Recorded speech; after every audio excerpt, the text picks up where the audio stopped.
Okay, we will begin the regularly scheduled Appropriations Committee meeting. I am your chair, Councilwoman Parker, and I'm a little bit new at this is my first meeting, so bear with me.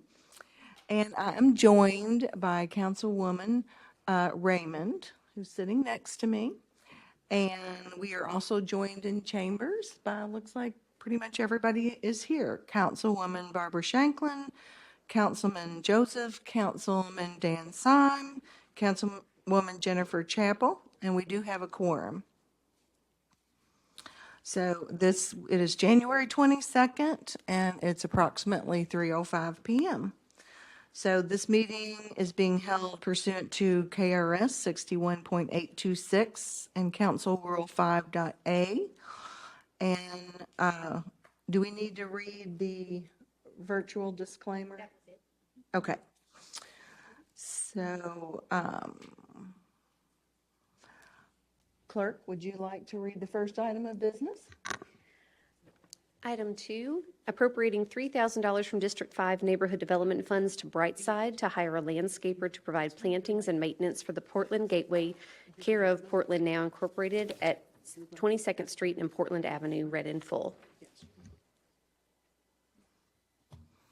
Do we have anyone here to speak to that piece of legislation? Marilyn. If not, all those in favor say aye. I'm sorry, I thought, looking at the notes, it said it was been held, or is it held before now? I don't think she read that one. She skipped number 2. Oh, yeah, I went to the second one. Yeah, because I can't see it on screen. Okay, sorry.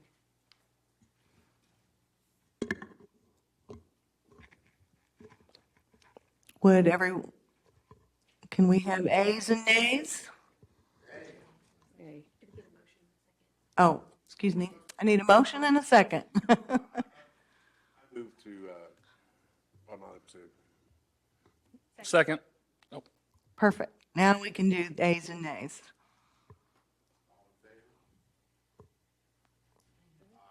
Okay. Any nays? The ayes have it, so it'll go to consent. So this actually is just a, it's done. It doesn't go. Oh, okay. All right. Next item, please.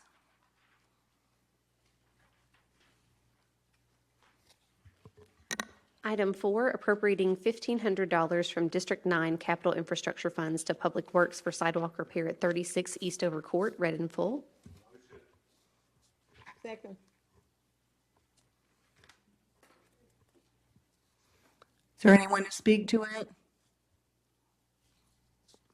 There's no one to speak to it, so can we have ayes? Aye. Any nays?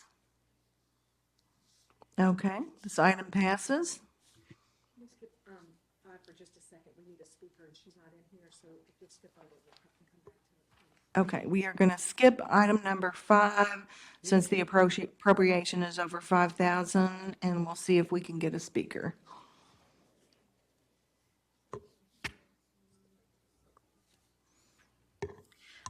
Item 7, appropriating $280 from District 15 Neighborhood Development Funds to Metro Parks to cover the cost for 7 participants at a rain barrel workshop as part of District 15's Build Our Blocks event, read in full. Motion. Second. Okay, would you like to speak to this? Yes, please. Thank you. This is for money to cover rain barrels that we had in a workshop for our Building Our Blocks event, Bob event. And that event happened on November 16th, and I just wanted to say that this is after the fact only because these are participants who signed up at the Bob event, and we weren't anticipating this much of a need for the rain barrels. So we're really excited to get these rain barrels out into the world and conserving water, but this is a cost that we weren't not anticipating incurring during the event. So we're really looking forward to having that cost covered with our NDF, and just for any clarification purposes, and also in gratitude, I want to thank the Jefferson County Soil and Water Conservation District for holding that workshop and providing the rain barrels.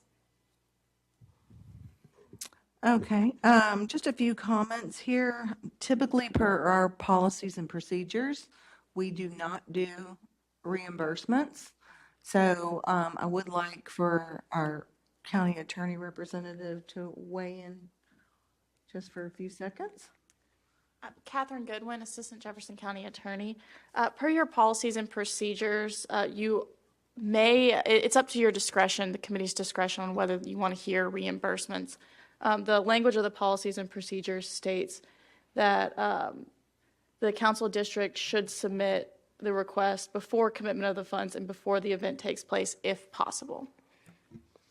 Okay. I wasn't remembering the if possible part, but I know that we've had some issues with these type problems with reimbursements in the past. And so one way for all council people or anybody that's watching to remedy that situation is to go ahead and ask before the event, put in an amount, and if you need to reduce that amount, then you can do that going forward so that we're not breaking our policies and procedures. So since this is a small amount, we're going to go ahead and I'm going to go ahead, I'll vote for it. But I will say that in the future, for any other reimbursements that come forth like this before the committee, if you don't get it addressed beforehand, then I will be a no vote, and I will put it out to the rest of the council to let you decide if you're going to go against our policies and procedures. So with that being said, is there anybody else that needs to make a comment?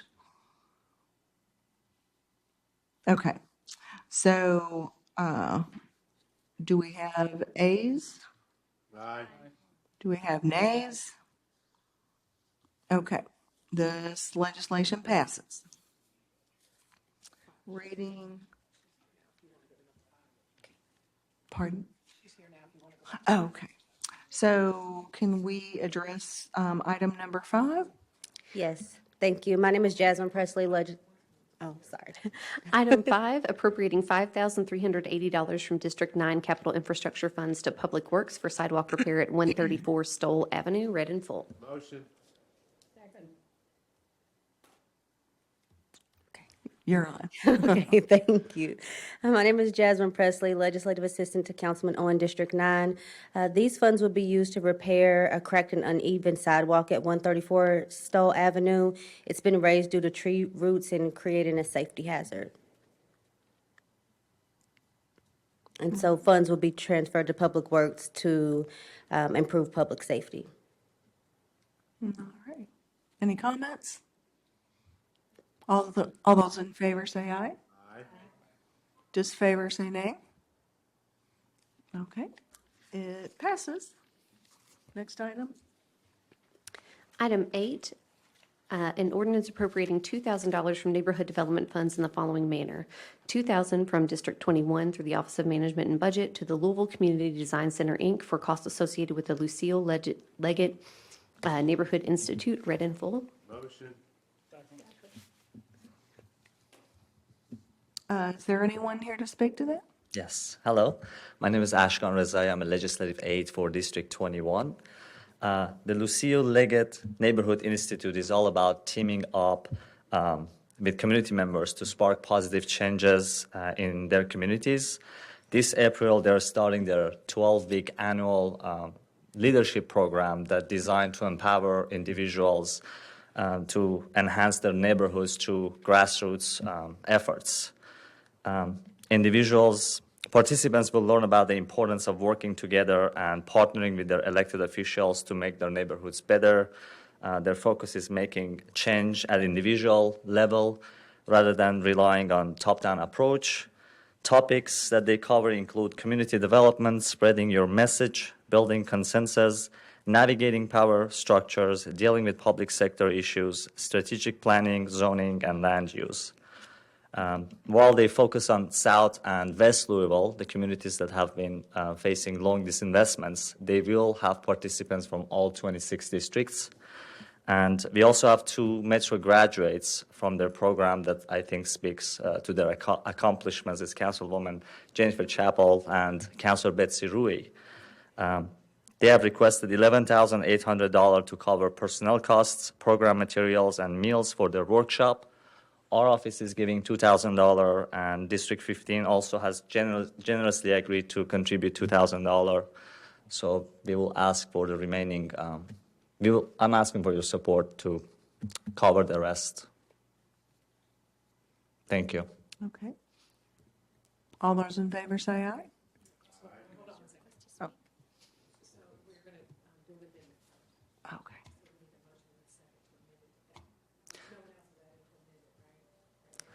I know that District 15 wanted to add, but if anybody else wants to add, we appreciate that. I mean, since they're going to cover for all 26 districts.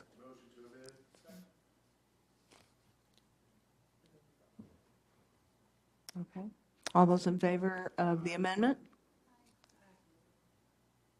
Any nays? Okay, the amendment passes. Now, do we need to vote on the whole piece of? Okay. I don't know, my screen's off. Yeah, as a graduate of the Neighborhood Institute through the Center for Neighborhoods, and I also know, I think that I could speak on behalf of Councilor Rui, that it is a really great program, and we're very grateful to have it here, and just engaging citizens and creating public servants and like plugging them in, because it's the people on the ground that are doing the real work. And so really love this program.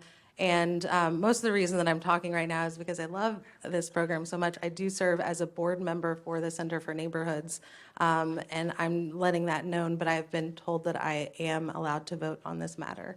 But I did want to go ahead and disclose that information.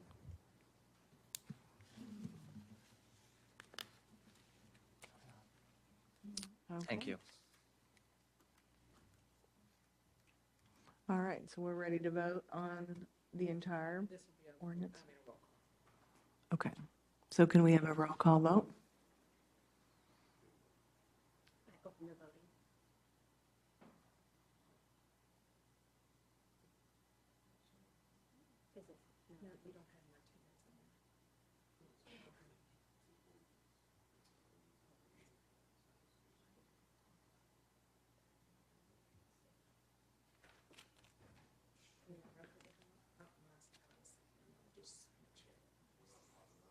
Hold on 1 second, we're gonna.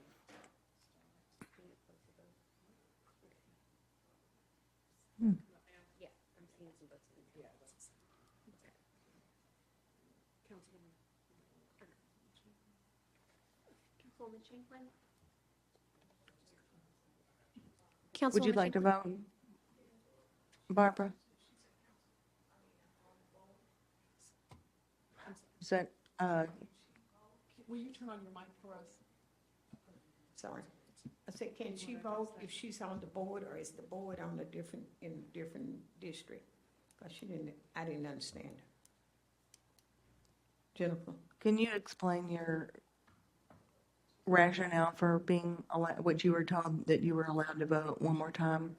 I think it's a matter probably better addressed by the clerk or the county attorney. Instead of being the middleman in this, maybe they could address it. Catherine Goodwin, Assistant Jefferson County Attorney. You can still vote on the item even though you are a member of the board because you've disclosed it. There's no financial incentive there, so I think that's the big- Right. So, And this is LaTanya Bell, the Council Financial Analyst. It's disclosed in the NDF application. It's also disclosed in our comments that was provided to the committee members, so they have that up front. So, okay, Okay. all right. Barbara, have you voted? I've already voted. Okay. So You we're you done. don't see it? And the legislation passes. Chair Parker, you have 6 yes, 7 yes votes, 6 yes votes, I'm sorry. Okay. I think And that's it. That's it. All right. Well, thank you for bearing with me for the very first meeting. And also, since I'm new to appropriations, I am hoping that the parties that be working together, that we can kind of streamline this process, and when we do communicate with each other, we're all communicating at the same time, so we can try to reduce maybe the number of emails going back and forth. And then also, there's been some talk of trying to streamline the process for appropriations and making it easier for council members and the clerk's office, and then also grant applicants, possibly working with IT to try to put the NDF process online so that it can go through at the ease of technology a little bit beforehand.